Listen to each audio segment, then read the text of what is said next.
नमस्कार मेरे प्यारे दर्शकों, मैं डॉक्टर विशाल रामपुरी। मैं एक board certified plastic cosmetic surgeon हूँ। मैं फाउंडर डायरेक्टर हूँ Siyasha center for advance cosmetic surgery का, जो कि भोपाल में सिचुएटेड है। आज मैं बात करना चाहूँगा ब्रेस्ट रिडक्शन सर्जरीज के बारे में।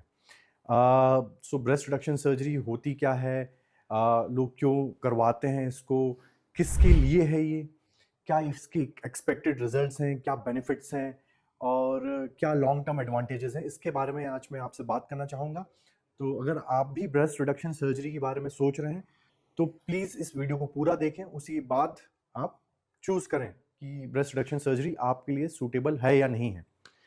तो वैसे होता क्या है ब्रेस्ट रिडक्शन सर्जरी, जो महिलाओं में ब्रेस्ट का साइज़ बहुत बढ़ जाता है, तो उस कंडीशन में जो है वज़न बढ़ जाता है चेस्ट के ऊपर और शेप भी बहुत अननेचुरल हो जाता है, शेप भी डिस्टॉर्टेड हो जाता है। और उसके कारण होते हैं, सिर्फ एक ही कारण है जो मेजर एक कारण है, वो है हार्मोन का इफेक्ट। फीमेल्स में ईस्ट्रोजन होता है, उसके कारण फीमेल बॉडी में सारा डेवलपमेंट होता है। तो जब प्यूबर्टी आती है, जब बच्ची जो ग्रोइंग एज में आती है, जो हार्मोन के इन्फ्लुएंस में ब्रेस्ट डेवलप होते हैं, तो कभी कभार एक्सेसिव ब्रेस्ट डेवलप होते हैं। उस हार्मोन के इन्फ्लुएंस में काफ़ी कुछ ये जेनेटिक फैक्टर्स पे भी डिपेंड करता है। तो जब हार्मोन के इन्फ्लुएंस में ब्रेस्ट डेवलप होता है तो उसमें ग्लैंड का कंपोनेंट बहुत ज़्यादा होता है। तो जब ग्लैंड का कंपोनेंट बहुत ज़्यादा होता है, फैट कम होता है, पूरी बॉडी में फैट नहीं होगा, लेकिन जो ब्रेस्ट होंगे बहुत हैवी हो जाएंगे। उसके कारण से एक प्रॉब्लम क्रिएट होती है। तो एक कारण ये हो गया जो बढ़ती उम्र में जब ब्रेस्ट हैवी हो जाते हैं। तो दूसरा सबसे मोस्ट कॉमन कॉज है वो है पोस्ट प्रेगनेंसी। प्रेगनेंसी के बाद भी हार्मोन में एक सर्ज आता है, ईस्ट्रोजन प्रोजेस्टेरोन हार्मोन्स के लेवल्स काफ़ी बढ़ते हैं और उसके कारण जो है ब्रेस्ट में ग्लैंड का टिश्यू बढ़ता है। अब ग्लैंड का टिश्यू उस वक्त इसलिए बढ़ता है क्योंकि मदर को ब्रेस्ट फीड कराना है बच्चे को, तो उस कारण से ग्लैंड बढ़ता है। फैट का कंपोनेंट उस वक्त भी कम रहता है। तो जिनके अगर मान लीजिए नेचुरली हैवी ब्रेस्ट है तो उसमें और साइज जो है बढ़ जाता है ब्रेस्ट का और डिस्टॉर्ट भी हो जाता है। तो ये मेजर दो कारण हैं जिसके कारण जो ब्रेस्ट है वो हैवी हो जाते हैं। एक बहुत कम कारण होते हैं, मेडिकल कॉजेज होते हैं, उसमें काफ़ी कुछ ऐसी चीज़ें होती हैं जिसको हम इन्वेस्टिगेट करना पड़ता है। उसके कारण और भी चीज़ें होती हैं बॉडी में, वो एक कारण हो सकता है ब्रेस्ट का साइज का बढ़ना और हैवी होना। क्यों चूज़ करते हैं पेशेंट्स ब्रेस्ट रिडक्शन सर्जरी? तो ब्रेस्ट रिडक्शन सर्जरी जो है मोस्ट कॉमनली परफॉर्म्ड सर्जरी है, among the most commonly performed surgery है। और ये एक ऐसी सर्जरी है जो मैं बिलीव करता हूँ इससे पेशेंट बहुत बेनिफिटेड होता है, पेशेंट बहुत खुश होता है इस सर्जरी के बाद। मेरे खुद क्लाइंट्स हैं जो बिल्कुल उनका लाइफ ट्रांसफॉर्मिंग सर्जरी वो क्लेम करते हैं, ये ब्रेस्ट रिडक्शन सर्जरी के बाद हुआ है, उनके लाइफ में मेजर ट्रांसफॉर्मेशन आया है। तो सबसे कॉमन कारण है जो पेशेंट चूज करता है ब्रेस्ट रिडक्शन सर्जरी कराने का, वो है पेन।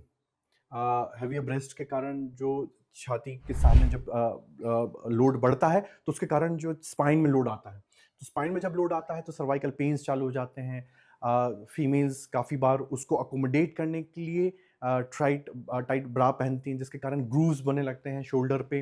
हैवी ब्रेस्ट के कारण ब्रेस्ट के अंडर सरफेस पे काफ़ी मैसरेशन होने लगता है, पसीना आता है, रिपीटेड फंगल इन्फेक्शंस होते हैं।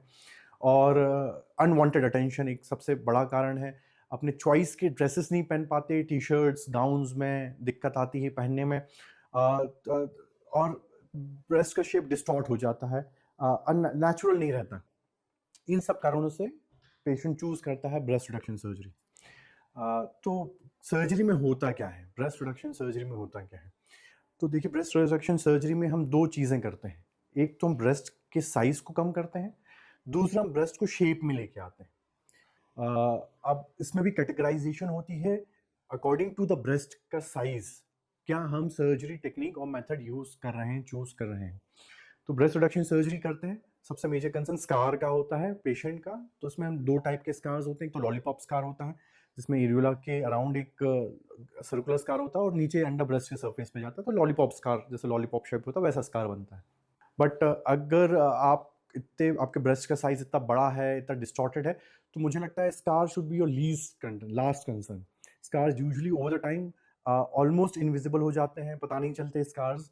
और लेकिन जो उसके बेनिफिट्स हैं ब्रेस्ट रिडक्शन सर्जरी के, वो स्कार से कहीं ज़्यादा है। तो जो सर्जरी की जाती है, अगेन हम मॉर्निंग में एडमिट करते हैं। उससे पहले हम सारे ब्लड टेस्ट कराते हैं to see the fitness of the patient for the surgery, और अगर कुछ और दिक्कत समस्या तो नहीं है, we advise patient to stop smoking month before, और कोई भी अगर हर्बल सप्लीमेंट्स ले रहे हैं वो भी 1 महीने पहले बंद करें. If you have any medical condition, diabetes, hypertension, any other condition, we thoroughly check them before taking the patient up for the surgery. उसके बाद हम ब्रेस्ट में एक सोनोमैमोग्राम कराते हैं, जैसे में कोई अगर ब्रेस्ट में लंप है, हिडन लंप्स हैं, तो वो हमें पता चल जाते हैं, and which is taken care before the surgery itself. जो ब्रेस्ट रिडक्शन सर्जरीज की क्या आउटकम होंगे, उसी वक्त हम उसको थोड़ा सा रफ आइडिया देते हैं. किस टाइप का स्कार्स होते हैं उस पर डिस्कशन होता है, क्या स्कार मैनेजमेंट होगा उस पर डिस्कशन होता है. और उसके बाद जो है पेशेंट्स को हम ये ब्लड टेस्ट और सोनोमैमोग्राम एडवाइस करते हैं. द डे ऑफ सर्जरी हम पूरा मार्किंग करते हैं ब्रेस्ट रिडक्शन सर्जरी के लिए, and then we perform the surgery, जो कम से 2.5 से 4 घंटे के बीच में एक सर्जिकल टाइम लगता है, depending upon the size of the breast. और रिकवरी बहुत स्मूथ है. अगेन नेक्स्ट डे मॉर्निंग हम पेशेंट को डिस्चार्ज कर देते हैं, और she can perform the her day to day activity right from the next day. उसमें उसको कोई किसी पे डिपेंडेंट नहीं होना है. तो कंसल्टेशन बाद हम सर्जरी करते हैं, और सर्जरी के नेक्स्ट डे हम डिस्चार्ज कर देते हैं पेशेंट को, और हम एक स्पोर्ट्स ब्रा एडवाइस करते हैं, और we advise patients to take rest for 2 to 3 days. उसके बाद वो अपने सारे काम खुद से कर सकते हैं. मतलब मार्केट प्लेस जाना, बाहर अपने डे टू डे एक्टिविटी करना, तो नेक्स्ट डे से चालू हो जाता है. और आपको अगर जिम एक्सरसाइज करनी है तो we advise 4 to 6 weeks rest. उसके बाद आप you can continue with your gym exercise. और ऑफ कोर्स बहुत ही जैसे बोला कि ड्रामेटिक रिजल्ट्स होते हैं, सब कुछ प्री प्लान्ड होता है. इसके फ़ायदे बहुत हैं. एक तो शेप चेंज हो जाता है, we can uplift the breast और give a natural, more natural shape to the breast. Areola का साइज छोटा हो जाता है. इसमें एक कंसर्न हो सकता है कि निपल के सेंसेशंस जो हैं उसको रिटर्न होने में थोड़ा समय लगे, या उसको थोड़ा कम भी हो जाते हैं. किसी किसी केसेस में डीपिगमेंटेशन हो सकता है निपल का. ये बहुत ही रेयर होते हैं, लेकिन ये भी हम डिस्कस करते हैं चीज़ों को. तो अगर आप ब्रेस्ट रिडक्शन सर्जरी के बारे में सोच रहे हैं तो ये वीडियो को ज़रूर देखिए.